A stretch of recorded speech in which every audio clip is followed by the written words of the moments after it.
मेरा बच्चा 9 महीने का हो गया है, इसको कान दोनों कान में दिक्कत है, इसको सुनाई नहीं देता है।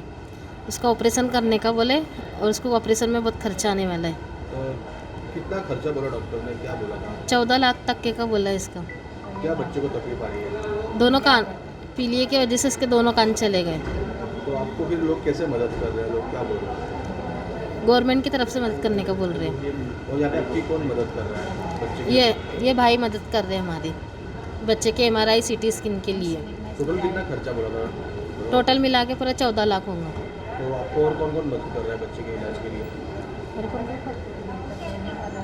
ये भाई ज कर रहे हैं और दूसरा कोई नहीं है।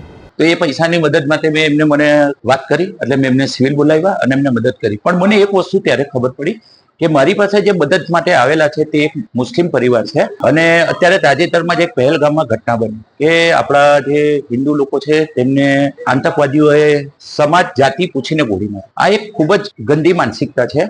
હું એવું કહેવા માંગુ છું કે ભલે આતંકવાદીઓ જાતિવાદ જાતિ પૂછીને ગોળી મારતા હોય, પણ અમે જાતિ પૂછીને સેવા કરવા માંગીએ, મદદ કરવા માંગીએ છીએ. અમે આજે આ જે પરિવારને મદદ કરી છે એમાં અમને કોઈ લાભ જોઈતો નથી કે અમે કોઈ ક્રેડિટ લેવા નથી માંગતા, પણ એક મેસેજ આપવા માંગીએ છીએ કે ભારતનો કોઈ પણ નાગરિક હશે ને તે હંમેશા સેવા માટે જાતિ પૂછતો હશે, બાકી આવી માનસિકતા નહીં રાખતો.